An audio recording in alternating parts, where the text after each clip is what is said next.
Hello everyone. Today I am at Warwick.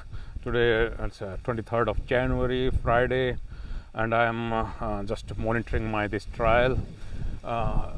Here we have got 3-4 trials, but in two crops. One, this is sorghum, and if you see sorghum height is not really that it's not that tall.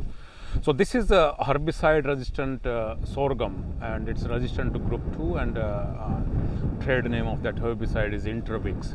So the meaning is, if you apply that herbicide in another sorghum crop which is not herbicide resistant, it will kill that crop also. So in this one they have developed this resistant crop, so that we can get rid of some of the grasses, but also similar weed, for example Johnson grass, or there is a sugarcane. Okay, and they because there are not many options for in-crop weed grass control in sorghum. That's why this is very good tool, only if you use with the strong stewardship guidelines. So now there are some other weeds here before I enter in this field. So this one is low grass, we call it, and this everywhere there are different low grasses here, and one is like African low grass, but this is a stink grass we call it. And there is another one. This is called windmill grass, or it's chloris. So there are three species: Chloris truncata, this is Chloris truncata, Chloris virgata, which is feathertop Rhodes grass, and then there is a crop, Chloris guyana, which is Rhodes grass, and that's a pasture. So it seems like they have already all seeds already gone, shattered. Some are still developing. This is another low grass, and if you see here, there is a weed. It's called Malva marshmallow, and this is the mixture, so don't get confused. So this is Malva parviflora, marshmallow, we call it, and it's usually a winter weed, but now I think for some weeds it's difficult to say that they have remained that season specific. They are actually extending their seasonality. So that was Malva parviflora, and here this is all barnyard grass, or we call it onless barnyard grass, but it's jungle rice, or Echinoclea colonna. You can see this whole area is infested with this Echinoclea colonna. Here, before I enter again, I want to show this button grass. We have these trials on button grass also. So this is called button grass, and button, if you see, that's button. That's a small button, that's why we call it button grass, and it's Dactyloctinium and redulens. There is another one with longer spikes, and that is Dactyloctinium egyptium, crowfoot grass they call it. So this is again another barnyard or onless barnyard grass. Now if we come to this trial, this is in sorghum. So we are actually integrated crop competition with herbicide use. There are 4 different plots here. One is VD, where we did not apply any herbicide. Second, where we applied only one pre-emergence herbicide, which is S-metolachlor. Third one, where we applied only that post-emergence, which is, as I mentioned, Intervix, or it's a group 2 herbicide.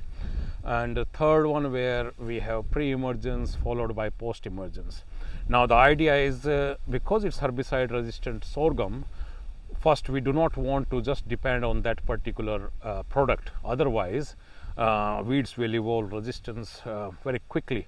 So do we have other options? That's why we have used these pre-emergence, and after using pre-emergence, if there are some survivals, then we can use this herbicide. So it means there will be less selection pressure.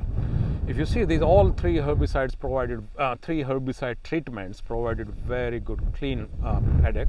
If you see here, this is a weedy one, and all you can see all these weeds here. But if you see straight there, all clean up, second, third, and fourth plots. So all herbicides provided 100% control, and you can't really just say that it will happen always, because over time these weeds will evolve resistance. Okay. Now, second one was, as I mentioned, we are integrated crop competition, and here the component is row spacing.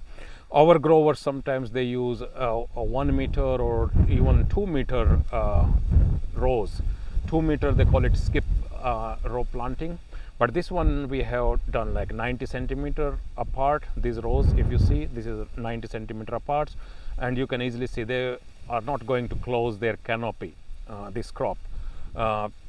These plants, if you see, because it's now already produced panicles, and it's going to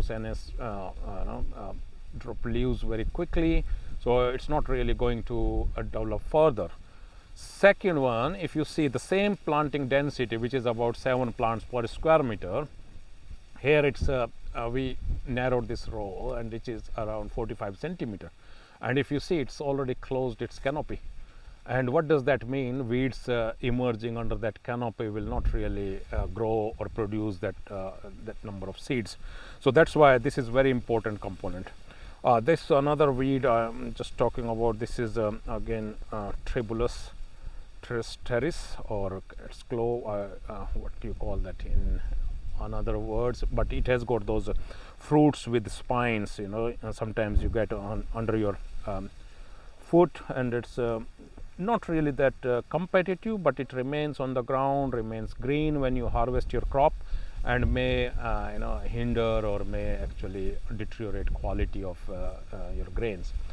See, again, if we go to another trial, so but if you see sorghum, that is again narrow row spacing, it's already good closed canopy. We come back to another, there's another replication of wide row crop, and this is a 90 centimeter row. If we go from there, that's third replication, again 90 centimeter. The first 2-3 plots really clean, and then we enter again in this 45 centimeter narrow row, and you can't really see much there on the ground because it has closed its canopy. Now, second, move to mungbean. In mungbean we had 3 species. Unfortunately, 2 did not emerge. These are fleabanes, tall fleabane and flex leaf fleabane. This is Coniza bonariensis and Coniza sumatrensis, and I think now they have changed that Coniza to another name. Now, these weed species, why? Because if you see, we have not irrigated this field, and that's how our growers grow their crops. So if you don't irrigate, your topsoil remains very, very dry, and here you can see easily. We had crop residue here, so we had crop residue. If you see, it was also in this crop strips also. If you see crop residue, and we spread weed seeds, but because these weed seeds are so small, if you bury them, they won't emerge even from 2 centimeter burial depth. These 2 species I'm talking about. So we spread on the surface, but the surface needs to be always moist, and it was not possible when you don't have rain. So that's why these 2 species did not germinate at the back, and therefore just to compensate this loss, we have conducted another trial at Gatton, but there we had to irrigate, which is not really a true reflection of our growers' fields, but to create some weed population, we need to irrigate. And sometimes irrigation can also compromise with your pre-emergence herbicide efficacy. So I don't personally like that one, but sometimes we have to. Otherwise, in this project, we will say that, oh, these weeds did not emerge, and that's not really looking good. Okay, we come back to this mungbean. Again, in mungbean, there are 2-3 options. In this one, there is a button grass, but you can't really see now the surface. This is again here 2 row spacings. This one we call it wide row spacing, which is 45 centimeter. And if you see this peg, I think it's maybe, yeah. So here you can easily see, and 45 centimeter rows, there is a weed here, and that's our target weed. This is button grass, if you see. So this will definitely flourish because you can easily see some soil surface. So this is untreated. But in others, there is not really any weeds because we used pendimethalin here, and that provided really good control. For this grass, post-emergence was haloxyphop. Still it's working on many of our grass weed species. So that's one. And then second one is this row spacing, which is half of that 145, which is 22.5 centimeter. And if you see, compare here, you can't really see any surface. So that's very competitive, and we use the same number of seeds. If there were 20 or 30 plants there, the same number, we did not increase. But this is only more uniform distribution of those ones. And the idea here is, once this crop has closed its canopy, weeds won't really grow, or will not really grow and produce that much seed. So we, until now, I think this was our second year in this project. We have got one more season.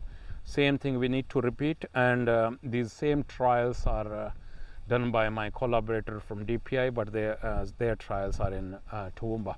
So hopefully we will get good results for our growers.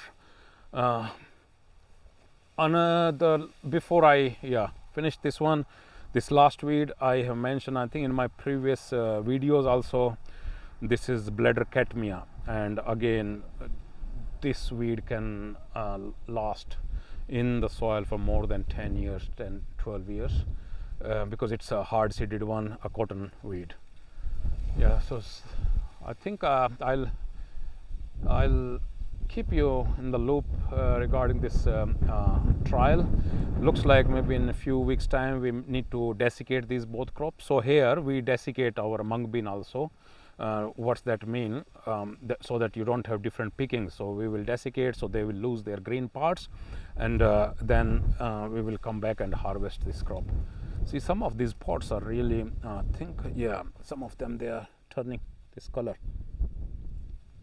Yeah, beautiful crop. All right, with that, thank you.